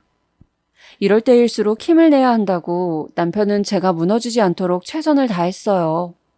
사위도 정말 지극정성으로 유진이를 돌봤죠. 제가 지켜볼 테니까 오지 않아도 된다고 말해도 어떻게 그러냐고 정말 매일 찾아왔습니다. 손자 유치원 등원과 하원도 직접 하고 저보고 집에 들어가서 쉬라고 했어요. 저는 도저히 유진이를 떠날 수가 없어서 계속 곁을 지켰어요. 제가 잠깐 화장실에 갔다가 병실로 가면 사위는 유진이의 손을 잡고 울고 있었어요. 여보, 제발 일어나. 저는 그 모습을 보며 너무 슬퍼서 하염없이 입을 틀어막고 울었어요. 그 뒤로도 사위는 매일 찾아왔고 저보다 더 지극정성으로 돌봤습니다. 간호사가 저에게 이렇게 말했어요. 정말 저렇게 아내를 간호하는 것은 제가 여기서 일한 후로 처음 봐요. 저도 덕분에 간간히 해야 할 일도 할 수 있었어요. 의사 선생님은 우리에게 지치면 안 된다 했기 때문에 저는 사위에게 유진이는 내가 볼 테니 바람 좀 쐬고 오라고 해도 듣지 않았어요. 혹시라도 유진이가 눈을 떴을 때 본인이 없으면 자기가 더 속상할 것 같다고 했어요. 남편도 회사 일이 끝나면 매일 유진이를 보러 왔어요. 손자는 저와 사위가 돌아가며 돌봤지만 사위가 자기 자식이라 더 챙겼어요. 병원에 장기 입원하는 환자들도 우리를 보면 말했습니다. 저 정성에 감동해서 눈을 뜰 것 같아요. 그렇게 유진이가 눈을 뜨지 못하고 몇 달의 시간이 지났어요. 처음에 유진이가 쓰러졌을 때는 너무 충격이고 상처받아서 제 몸 가누기도 힘들었습니다. 그렇게 빼고 싶어도 죽어도 안 빠지던 살이 그때 쭉 빠지더라고요. 그렇지만 남편과 사위가 든든한 버팀목이 되어주었죠. 병원에서 제가 이러다 유진이가 영영 눈을 뜨지 못하면 어떻게 하지 걱정하며 울 때도 되게 많았습니다. 사위는 제가 그렇게 울면 휴지를 가져다 주거나 혹은 말없이 안아주었어요. 제가 조금 진정하면 유진이는 꼭 건강하게 일어날 것이라고 저에게 말했어요. 식물인간을 옆에서 하염없이 기다리는 것은 절대 쉬운 일이 아니잖아요. 하지만 긍정적으로 계속 옆에서 제가 무너지지 않게 도와준 사위가 얼마나 고마웠는지 몰라요. 그러던 어느 날 아침에 평소와 다를 것 없이 유진이를 바라보고 있었어요. 그런데 갑자기 유진이가 눈을 뜨는 거예요. 저는 정말 놀랐지만 일단 침착하게 유진이를 불렀습니다. 유진아? 유진이는 눈을 두어 번 깜빡였어요. 저는 너무 놀라서 손을 입으로 틀어막았어요. 저는 침대 위에 있는 단추를 눌러서 의사와 간호사를 호출했습니다. 다들 와서 보더니 매우 놀라워했어요. 저는 정말 눈물을 흘리며 남편과 사위에게 말을 전했어요. 둘 다 재빠르게 병원으로 달려왔어요. 의사 말에 의하면 유진이는 눈을 떴지만 아직 많이 조심해야 할 단계라고 했어요. 아직 말을 하거나 몸을 움직일 수는 없다고 했어요. 많이 조심해야 하니까 이제부터는 정말 신경을 많이 써달라고 했어요. 유진이는 정말 눈은 떴지만 손가락만 조금 움직일 수 있었어요. 저는 그래도 유진이가 정신을 차렸다는 사실이 정말 기뻤습니다. 이제 조금만 기다리면 말도 할 수 있고 걸을 수도 있다고 생각하니 세상이 아름다워 보였어요. 그때처럼 제가 신에게 기도한 적도 없어요. 그렇게 유진이가 다시 정상인처럼 생활할 수 있도록 정말 옆에서 많이 말을 걸었습니다. 그리고 손자도 더 자주 데려와서 보여주고 눈을 떴으니까 병원 환경도 자주 바꿨어요. 그렇게 유진이는 감각을 하나씩 새로 배우기 시작했어요. 손가락도 더 움직일 수 있었고 얼굴 근육도 예전보다 더 많이 움직일 수 있었어요. 사위도 옆에서 얼마나 노력했는지 몰라요. 계속 옆에서 유진이에게 사랑한다고 말하고 손을 잡고 이런저런 얘기들을 많이 해주더라고요. 사위와 저는 서로 교대로 유진이를 지켰습니다. 그러던 어느 날 제가 물을 뜨려고 일어났는데 글쎄 유진이의 목소리가 들렸어요. 엄마. 유진아? 엄마 부른 거야, 유진아? 제가 너무 놀라서 의사를 부르려고 버튼을 누르려고 하자 유진이가 손으로 저를 잡았어요. 아직 아파서 손가락을 겨우 움직이는 힘이라 매우 작은 힘이었지만 저는 움직일 수 없었어요. 유진아, 왜 그래? 의사한테 말해서 전해야지. 내 새끼 드디어 말을 하네. 엄마 정말 너무 행복해. 저도 모르게 눈물이 차오르더라고요. 유진이는 아주 천천히 말을 했어요. 한마디를 내뱉고 쉬고 했어요. 저는 그래도 끝까지 집중하며 들었습니다. 엄마, 나 말할 수 있어. 엄마, 그런데 남편이 너무 무서워. 뭐? 그게 무슨 소리야? 유진이는 더 말하고 싶은데 마음처럼 되지 않는지 매우 답답해 보였어요. 저는 괜찮으니까 천천히 말하라고 했어요. 하지만 유진이는 눈물을 흘렸습니다. 남편이 무서워. 남편이 무섭다는 말만 계속했어요. 저는 이 상황이 이해가 가지 않았어요. 왜냐하면 사위는 정말 지극정성으로 유진이를 돌봤습니다. 그리고 곧 사위가 올 시간이 다가오고 있었어요. 유진아, 일단 유진이 말할 수 있는 것 엄마만 알고 있을게. 너무 걱정하지 마. 그리고 곧 사위가 왔습니다. 사위는 유진이를 보자 이마에 뽀뽀하며 보고 싶었다고 말했어요. 저는 그 모습을 보니 유진이가 무섭다고 한 말이 이해가 가지 않았어요. 그러나 이미 저한테 무섭다고 말했는데 도저히 발이 떨어지지 않았습니다. 그래서 사위에게 말했어요. 최서방, 오늘은 내가 볼 테니까 내일 와. 아니에요, 장모님. 가서 쉬세요. 아니야. 그동안 자네 너무 고생 많았어. 괜찮아. 저도 정말 괜찮아요. 장모님 무슨 일 있으세요? 저는 계속 이러다간 의심을 살 수도 있어서 알겠다고 하고 그럼 가겠다고 했어요. 사위가 잠깐 화장실에 간 사이 저는 재빨리 핸드폰에 녹음 기능을 켜고 유진이 베개 밑에 놔두었어요. 그리고 집으로 돌아왔어요. 정말 가기 싫었지만 유진이의 말을 온전히 이해하려면 그럴 수밖에 없었어요. 그리고 간호사에게 오늘은 특히 더 많이 돌봐달라고 했어요. 그리고 다음날 사위와 교대하러 갔어요. 사위가 집에 가고 조용한 병실이 되었습니다. 유진이는 저를 바라보고 있었어요. 저는 침착하게 유진이의 베개 밑에서 핸드폰을 꺼내서 녹음을 들어봤는데 정말 너무 놀랐어요. 지지직거리는 소리와 함께 사위의 목소리가 들렸습니다. 저는 정말 너무 온몸이 떨려서 진정하려고 애썼어요. 왜냐하면 녹음기에서 들려온 사위의 목소리는 믿고 싶지 않았거든요. 아니, 내가 그렇게 눈 뜨지 말라고 빌었는데 눈을 뜨냐? 그럼 내 재산은 어떡해? 아우, 도움이 안 되네. 오늘 장모 왜 저래? 너 설마 말할 수 있어? 야, 너 눈 뜰 수 있잖아. 일부러 안 뜨고 있지? 내가 너희 아빠 회사도 먹을 거고 집도 공동 명의로 바꿀 거야. 장모랑 장인도 나 완전 신뢰하고 있어. 조용히 보내줄게. 아이는 걱정하지 마. 저는 정말 손이 너무 떨려서 어떻게 해야 할지를 모르겠더라고요. 진정하려고 애를 써도 진정이 되지 않았어요. 저는 일단 유진이를 부여잡고 울기 시작했습니다. 유진이가 그동안 이것을 다 들었다고 생각하니 눈물이 나왔어요. 불쌍한 내 새끼, 이게 무슨 일이니? 유진이는 제가 울자 조그맣게 말했어요. 엄마, 울지 마. 저는 정말 믿기지 않았습니다. 일단 제일 먼저 남편을 불렀어요. 사위랑 같이 오지 말고 혼자 오라고 하고 녹음기를 들려주었지요. 남편은 너무 충격을 받았는지 아무 말도 하지 못했어요. 저희는 정말 사위가 저희에게도 잘하고 유진이에게도 너무 잘하니까 그것만 철석같이 믿고 차도 크고 좋은 것으로 사주고 취직도 시켜주고 집도 마련해 주었어요. 그런데 은혜를 갚는 것은 기대하지도 않고 바라고 준 것도 아니지만 이런 식으로 배신할 줄은 꿈에도 몰랐어요. 사위는 정말 저희와 유진이에게 너무 잘했기 때문에 충격이 더 컸지요. 저는 사위가 저희에게 워낙 잘하니까 사위 가족들에게 가게도 열어주었거든요. 그런데 오히려 사위는 제 딸을 죽일 생각을 하고 있다니 정말 너무하다고 생각했습니다.